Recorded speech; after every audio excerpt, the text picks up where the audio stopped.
नमस्कार। दमा को अस्थमा व श्वास रोग के नाम से भी जाना जाता है। यूट्यूब के माध्यम से बने मेरे बहुत से मित्रों ने मुझे बार बार बोला कि सर आप अस्थमा पे वीडियो बनाइए, तो मैं ये वीडियो उनके लिए बना रहा हूँ। और इस वीडियो में मैं आपको दमा का लक्षण, कारण, उपचार और डाइट प्लान बताऊँगा, ताकि आप जड़ से हमेशा के लिए ठीक हो सके और हमेशा ठीक ही रहें। तो सबसे पहले मैं इसके लक्षण बता देता हूँ। सबसे पहला लक्षण तो दोस्तों सब यही होता है कि किसी भी तरह का दमा हो उसमें सांस फूलता है। रोगी थोड़ा काम करे, चले फिरे, यहाँ तक कि बैठे भी, बात करते भी सांस फूलता है। सांस ज़ोर ज़ोर से लेना पड़ता है, खींच के लेना पड़ता है उनको। और दूसरा लक्षण होता है किसी को खांसी में बलगम आता है, किसी को खांसी में सूखी खांसी भी आती है। तीसरा लक्षण पाया जाता है सुबह और रात को सांस का वेग और खांसी का वेग ज़्यादा होता है। चौथा लक्षण पाया जाता है मौसम बदलने पे खांसी, सांस की दिक्कत ज़्यादा तंग करती है, धूल वगैरह में ज़्यादा तंग करती है, धूल धुएं से। और पांचवा लक्षण है ठंडे माहौल में या ठंडे मौसम में अस्थमा वाले पेशेंट को ज़्यादा सांस फूलता है और ज़्यादा परेशान रहते हैं वो, और सांस लेने में दिक्कत होती है और छाती में जकड़ाहट और अकड़ाहट महसूस होती है। ये तो हो गए इसके लक्षण। अब ये क्यों होता है ये बता देता हूँ। हम श्वास नली से व फेफड़ों से सांस लेते हैं, मगर किसी कारणवश जब श्वास नली, फेफड़े कमज़ोर हो जाते हैं, जिसकी वजह से अंदर एलर्जी हो जाती है, या किसी कारणवश बाहरी कारण से या अंदरूनी कारण से श्वास नली में, फेफड़ों में सूजन हो जाती है, जिसके कारण इनका रास्ता सिकुड़ जाता है, जिसकी वजह से हमें सांस लेने में तकलीफ़ होती है और अस्थमा एलर्जी तंग करता है। अब ये किन कारणों से तंग करता है वो भी बता देता हूँ। सबसे पहले तो ये फैक्ट्रियों का धुआं और वाहनों का धुआं, बदलता मौसम, धूल, मिट्टी और परागकण, जानवरों के बाल से अस्थमा वाले रोगी को खास तौर पे तकलीफ़ होती है। उनका अस्थमा एकदम इन चीज़ों के संपर्क में आने से एकदम बढ़ जाता है। दूसरा कारण है पारिवारिक में, जिसे हम आनुवांशिक भी बोलते हैं। परिवार में अगर किसी को अस्थमा की शिकायत है तो आगे बच्चों में भी अस्थमा की शिकायत हो सकती है। तीसरा कारण है खांसी जुकाम बिगड़ जाता है, या साइनस एलर्जी तंग करती है, या छोटे छोटे बच्चों का निमोनिया बिगड़ जाता है, जिसके कारण फेफड़े कमज़ोर हो जाते हैं और अस्थमा एलर्जी की शिकायत तंग करती है। चौथा कारण है ओवरवेट, मोटापा ज़्यादा होने के कारण भी अस्थमा एलर्जी की शिकायत तंग करती है। पांचवा कारण है किसी को हृदय रोग की बीमारी है, दिल की बीमारी या गुर्दे की बीमारी है, उसकी वजह से भी उनका दम फूलता है, सांस फूलता है, जिससे अस्थमा एलर्जी की दिक्कत तंग करती है उनको। छठा कारण है जब हमारे शरीर का वात और कफ दोष बढ़ जाता है, जिसकी वजह से हमारे फेफड़े कमज़ोर हो जाते हैं और अस्थमा एलर्जी की शिकायत तंग करती है। सातवां कारण है, आपने देखा होगा कई लोग तंबाकू चबाते हैं, उसका जो टार होता है अंदर जमा होने लग जाता है। दो और बीड़ी सिगरेट पीते हैं, शराब का ज़्यादा इस्तेमाल करते हैं, तो उनको भी उनके फेफड़े कमज़ोर हो जाते हैं और अस्थमा की शिकायत तंग करती है। आठवां कारण है कईयों को सेंट से एलर्जी होती है, कईयों को पेंट से एलर्जी होती है, कईयों को प्रोटीन जो खाते हैं उसकी वजह से एलर्जी होती है। प्रोटीन में जैसे मूंगफली वगैरह या सोयाबीन वगैरह या मशरूम वगैरह, ये सब चीज़ें खाते हैं, उनको अस्थमा एलर्जी की शिकायत तंग करती है। कईयों को टेंशन से भी एलर्जी अस्थमा एलर्जी की शिकायत तंग करती है। अब मैं इसका इलाज बता देता हूँ। इलाज से मुझे याद आया कि अस्थमा एलर्जी वाले बहुत से रोगी हमारे पास आते हैं। उनको हम जब अस्थमा का ट्रीटमेंट करते हैं तो साथ में उनको ये भी बोलते हैं कि जी आप परहेज़ करना और साथ में डाइट प्लान को फॉलो करना, जिससे वो ठीक होते हैं और हमेशा भगवान की कृपा से ठीक ही रहते हैं। इसलिए आप ख़ास तौर पे इस पे ध्यान देना। तो मैं अब घरेलू उपचार बता देता हूँ। अमृत धारा आता है। अमृत धारा को आपने 1 चम्मच देसी घी गरम करना है, उसमें 6 बूंद अमृत धारा डाल के माथे पे, नाक पे, गले पे, छाती पे, पसली पे और पीछे पीठ पे अच्छे से मालिश करनी है। सुबह शाम इसकी मालिश करनी है।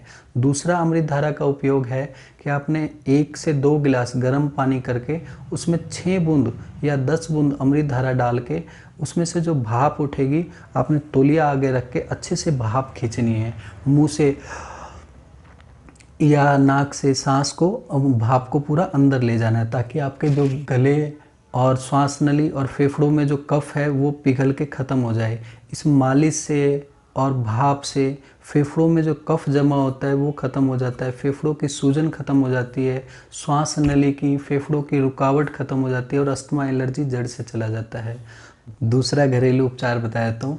अदरक 1 इंच का टुकड़ा, हल्दी, कच्ची हल्दी 1 इंच का टुकड़ा और काली मिर्च 4 दाने, इनको लेके अच्छे से कूट के 1 कप पानी में उबालें।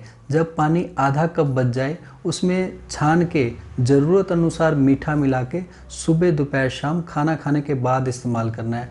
और ये ध्यान रखना है कि इसके आधे घंटे तक कुछ खाना पीना नहीं है। अब आयुर्वेदिक औषधियाँ बता देता हूँ।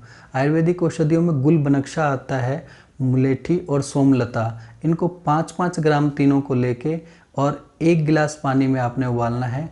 आधा गिलास पानी बच जाए उसको छान के उसमें आपने ज़रूरत अनुसार कुछ गुड़ या मिश्री या शहद, जो तीनों में से जो आपको ठीक लगे वो मिला के आप ले सकते हैं। जिनको शुगर की शिकायत हो वो इसे वैसे ही काढ़े को पी सकते हैं।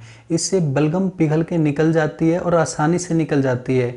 और दूसरे नंबर में दमे की बीमारी जड़ से ख़त्म हो जाती है और फेफड़े इससे स्ट्रोंग हो जाते हैं। फेफड़े एक बार एकदम मजबूत अच्छे हो जाते हैं, वो कैसे भी माहौल में रहे उनको कभी कोई दिक्कत नहीं आती है। अब जिनके पास समय का अभाव है उनको रेडीमेड औषधि बता देता हूँ। रेडीमेड औषधि में श्वास कुठार रस आता है, 2 गोली सवेरे 2 गोली शाम को खाना खाने के बाद गर्म पानी के साथ इस्तेमाल करना है। और जो खाने वाली गोली नहीं खा पाते, छोटे बच्चे हैं या जिनको खाने वाली गोली पसंद नहीं आती, तो उनके लिए पीने वाली औषधि बता देता हूँ। पीने वाली औषधि में आता है कनकासव। कनकासव को ला के 3 से 6 चम्मच आधे कप गर्म पानी में मिला के सुबह शाम आपने लेना है। एक बात बताना चाहूँगा मैं आपको कि इन तीनों उपचार में से कोई आपने एक उपचार करना है, तीनों उपचार नहीं करने हैं। कोई या घरेलू उपचार या आयुर्वेदिक औषधि या रेडीमेड औषधि। अब परहेज़ बता देता हूँ, क्योंकि बिना परहेज़ के कोई दवा असर नहीं करती है। तो आपने ठंडा पानी बर्फ़ वाला या फ्रिज वाला आपने नहीं पीना है। दही, लस्सी, चावल, केला, अचार, सॉस, ये सब बिल्कुल मना है। और बाज़ार का तला फला, धूम्रपान, ख़ास तौर पे कहूँगा कि सिगरेट पीना और जो ये बीड़ी पीना और शराब पीना, ये आपके लिए ख़ास तौर पे मना है, क्योंकि ये शरीर का इम्यून पावर ख़त्म करता है, जिसकी वजह से अस्थमा एलर्जी तंग करती है। अब जो आपके लिए बहुत फ़ायदेमंद है वो बता देता हूँ। हरी साग सब्जियों का सूप आपके लिए बहुत फ़ायदेमंद है। अस्थमा वाले रोगी को गुनगुना पानी पीना बहुत फ़ायदेमंद है। अस्थमा वाले रोगी को सेब फ़ायदेमंद है। और ज़्यादा से ज़्यादा कोशिश करें आप पपीते का इस्तेमाल करें और कोशिश रखें कि पेट हमेशा साफ़ रहे, ताकि आपको अस्थमा एलर्जी की शिकायत तंग ना करे। दूध में हल्दी डाल के पीना फ़ायदेमंद है। सुबह खाली पेट सैर करने जाएं आधा घंटा और शाम को खाना खाने के बाद जाएं। अगर आपके वहाँ पोल्यूशन ज़्यादा है तो मास्क लगा के या रुमाल लगा के आप जाएं, लेकिन सैर ज़रूर करें। अस्थमा वाले रोगी के लिए प्राणायाम बहुत फ़ायदेमंद है। तो ये तो हो गया फ़ायदेमंद। अब अस्थमा के रोगियों का डाइट प्लान बता देता हूँ, ताकि वो बीमार पड़े ही ना और हमेशा ठीक रहें। तो सबसे पहले उठ के आपने क्या करना है, 2 कली लहसुन की चबा के ऊपर से गुनगुना पानी पीना है। उसके बाद आपने क्या करना है कि गेहूँ 4 किलो, रागी 1 किलो और बाजरा 1 किलो, मतलब गेहूं के चौथाई हिस्से ये दोनों चीज़ें होनी चाहिए। इनको पिसवा के आपने अस्थमा वाले रोगी को इसी की आटे की रोटी खानी है, ताकि अस्थमा, इसमें फ़ायदा क्या है, रागी और बाजरे में इतने अच्छे गुण पाए जाते हैं। एलर्जी को जड़ से ख़त्म कर देता है, फेफड़ों को हद से ज़्यादा ताकतवर बना देता है और सूजन, फेफड़ों में सिकुड़ाहट बिल्कुल ख़त्म कर देता है। और कफ बना भी हो, जमा भी हो, तो वो पिघल के ख़त्म हो जाता है और दमे का रोगी बिल्कुल जड़ से ठीक हो जाता है।